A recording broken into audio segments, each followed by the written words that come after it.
வணக்கம், நான் மேகா. மேகா சித்திரம் சேனலுக்கு உங்களை வரவேற்கிறேன். இன்னைக்கு நாம பார்க்க போறது தென்னிந்திய அரசியல்ல குறிப்பா தமிழ்நாட்டுல நடந்துட்டு இருக்கிற ஒரு மிகப்பெரிய அரசியல் பூகம்பத்தை பத்தி தான்.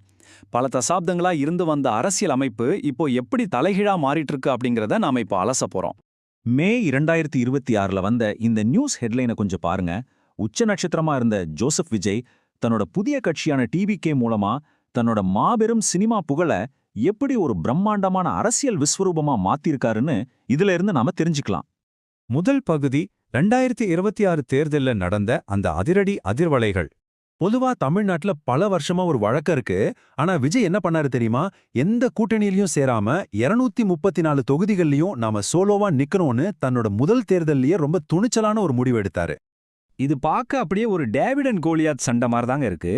ஆரம்பகட்ட ஓட்டு எண்ணிக்கை நிலவரப்படி பாத்தீங்கன்னா திருச்சி கிழக்குல 1669 ஓட்டுகள் வித்தியாசத்துல முன்னில, பெரம்பூர்லயும் லீடிங். அது மட்டும் இல்லாம பல இடங்கள்ல பலம் வாய்ந்த பாரம்பரிய கட்சிகளை 3ஆம் இடத்துக்கு தள்ளி ஒரு மிகப்பெரிய ஷாக் கொடுத்திருக்காங்க. இரண்டாவது பகுதி திரையிலிருந்து அரசியலுக்கு வந்த தளபதியோட பயணம்.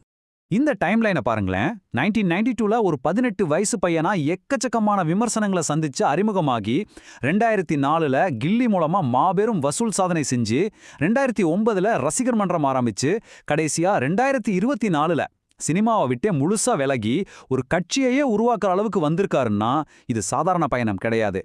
அரசியல் களத்துல அவரோட பலம் என்னன்னு புரிஞ்சுக்க இந்த நம்பரை மட்டும் பாருங்க. 600 கோடி ரூபாய்க்கும் மேல லியோ படத்தோட பாக்ஸ் ஆஃபீஸ் வசூல் இது. இந்தியாவிலேயே அதிக சம்பளம் வாங்குற நடிகர்கள்ல ஒருத்தரா இருந்த அவரு இவ்ளோ பெரிய சினிமா லாபத்தை அப்படியே விட்டுட்டு தான் பாலிடிக்ஸ்க்கு வந்திருக்காரு. ஆனா பாருங்க, தன்னோட ரசிகர்கள் அவர் வெறும் சினிமா ரசிகர்களா மட்டும் சுருக்கிக்கல. விஜய் மக்கள் இயக்கம் அப்படிங்கிற பேர்ல தமிழ்நாடு முழுக்க சுமார் 85,000 நற்பணி மன்றங்களை உருவாக்குனாரு. இத ஒரு பெரிய நெட்வொர்க்கா மாத்தினது தான் இன்னைக்கு அவரோட கட்சிக்கான மிகப்பெரிய அடித்தளம். கண்டிப்பா இது ஓவர் நைட்ல வந்த அரசியல் ஆசை கிடையாதுங்க. 2021ல நடந்த உள்ளாட்சி தேர்தல்லையே இந்த மன்றத்தை சேர்ந்தவங்க சுமார் 115 இடங்கள்ல ஜெயிச்சாங்க. அதாவது 2026க்கு பல வருஷத்துக்கு முன்னாடியே கிரவுண்ட் லெவல்ல அவருக்கு இருந்த சப்போர்ட் அப்பவே ப்ரூவ் ஆயிடுச்சு. 3வது பகுதி தமிழக வெற்றிக் கழகம், அதாவது தாவேகா கட்சியின் உதயம். இந்த நம்பரை கேட்டா நீங்களே ஆச்சரியப்படுவீங்க.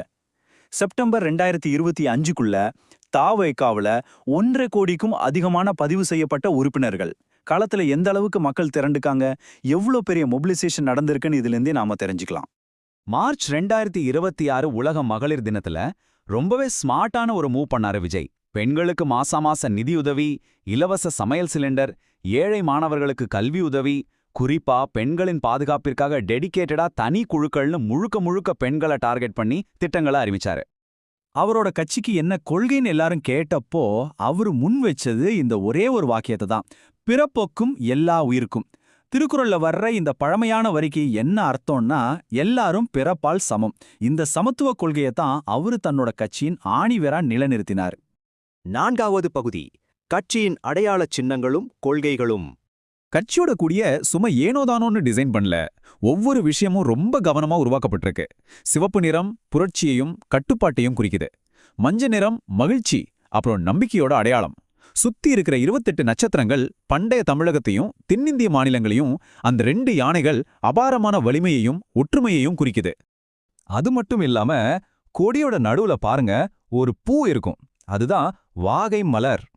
பழங்காலத்துல சேர, சோழ, பாண்டியர்கள் போர்ல ஜெயிக்கும்போது இந்த வாகை மலரை தான் தலையில சூடி கொண்டாடுவாங்க. நம்ம பண்டைய தமிழகத்தோட மாபெரும் வரலாற்றை திரும்ப கொண்டு வர ஒரு பவர்ஃபுல் குறியீடு இது. அவருடைய அடிப்படையான கொள்கைகள் என்னென்ன? மதம் சாராத சமூக நீதி, சமத்துவம், இருமொழி கொள்கை, ஜனநாயகம். சுருக்கமா சொல்லணும்னா அம்பேத்கர், பெரியார், காமராஜர் மாதிரியான வரலாற்று தலைவர்கள் வழியில ஒரு இடதுசாரி மைய அரசியல் நிலைப்பாட்டை அவர் எடுத்திருக்காரு. கடைசி பகுதி பல ஆண்டுகால இருகட்சி ஆதிக்க முடிவும் புதிய அரசியல் மாற்றமும். அக்டோபர் 2024ல நடந்த மாநாட்டுல கிட்டத்தட்ட 8 லட்சம் பேர் திரண்டிருந்தாங்க. அங்க விஜய் தன்னோட நிலைப்பாட்டை ரொம்ப தெளிவா சொல்லிட்டாரு. வலதுசாரி அரசியல் செய்யற பாஜகவை தன்னோட கொள்கை எதிரின்னும், ஆளும் திமுகவை தன்னோட அரசியல் எதிரின்னும் நேருக்கு நேர அறிவிச்சாரு. இது ரொம்பவே கிளியரான ஒரு அரசியல் வியூகம். இப்போ அந்த 2026 தேர்தல் களம் எப்படிப்பட்ட ஒரு சிக்கலான பலமுனை போர்க்களமா மாறிடுச்சுன்னு பாருங்க. பொதுவா 2 பெரிய கூட்டணிகளுக்கு நடுவுல நடக்கிற தேர்தல்ல இப்போ ஒரு ஃப்ரெஷ்ஷான மாற்று சக்தியா தாவேகா தனித்து நின்னு ஒரு பெரிய ஃபைட் கொடுக்குறாங்க. இப்போ நம்ம முன்னாடி இருக்கிற மிகப்பெரிய கேள்வி இதுதான்: ஒரு சினிமா சூப்பர் ஸ்டார் தமிழ்நாட்டோட பல ஆண்டுகால இருக்கட்சி ஆதிக்கத்தையே மொத்தமா மாற்றி எழுதிட்டாரா? மே 2026ல நடந்த இந்த அதிரடி வெறும் கொஞ்ச நாளைக்கு மட்டும் இருக்க போற ஒரு ட்ரெண்டா, இல்ல ஒட்டுமொத்த சிஸ்டத்தையே மாத்தி அமைக்க போற ஒரு நிரந்தரமான அரசியல் மாற்றமா? நீங்களே சிந்திச்சு பாருங்க. மேகா சித்திரம் சேனலுக்கு சப்ஸ்கிரைப் பண்ணுங்க, லைக் பண்ணுங்க, அப்படியே ஷேர் பண்ணுங்க.